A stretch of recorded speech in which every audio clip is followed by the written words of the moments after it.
now, but Duke was a good football team back then. They did have some talent, and when you got there, boy, you really let the talent cook, as they say these days. So tell us a little bit about how it is that you ended up at Duke. What made you decide to leave Rice, and then what about the Blue Devils job appealed to you?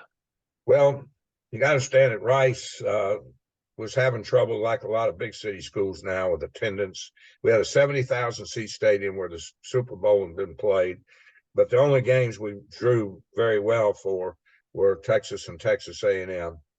The campus atmosphere was a little bit different, more like an Ivy League school, I guess.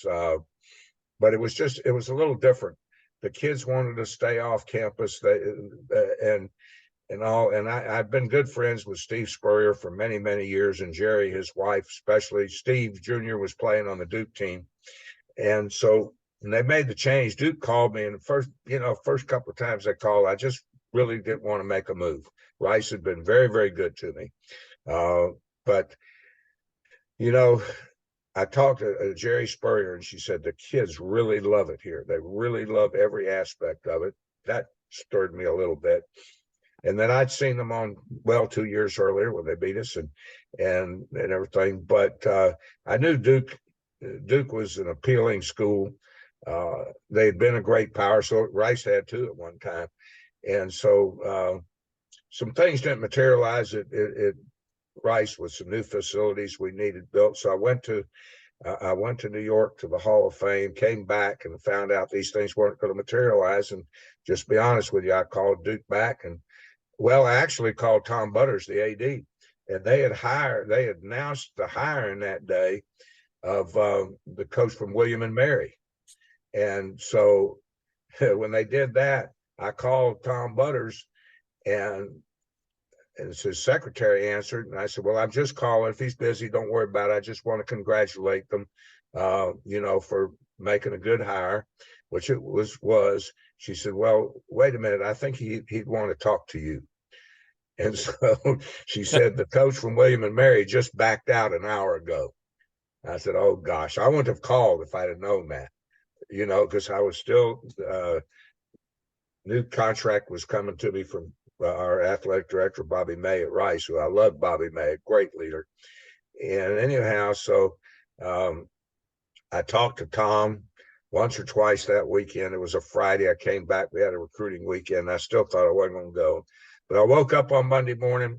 We'd had a Sunday school lesson the day before, and the lesson was about not being afraid of moves and things like that.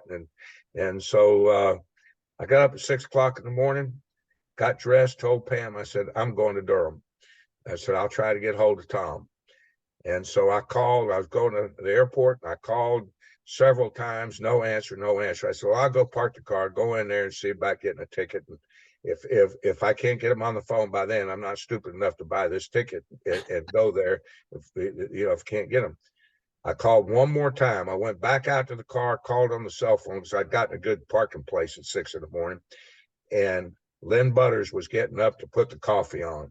And she answered the phone, and she said, he'll want to talk to you. And he said, you come on. And he had Barry Wilson, who'd been the head coach, who contract had run out, and he was going, I knew Barry. He said, I'm going to send Barry. I don't want anybody to know you're here. I'm sending Barry to the airport to get you. And we did. And Barry filled me in on everything, told me what we needed, how close it was. And he was right. And he was a wonderful guy working with the Blue Devil Club when the first year I was there. And so next thing you know, we're at Duke, and we were blessed. I'm telling you now, how many times do you have no injuries during the season? Not one person missed a game during the season. We had some injuries, but nobody missed any games. And so that was good. And we brought an offense and a defense that basically had not been seen east of the Mississippi.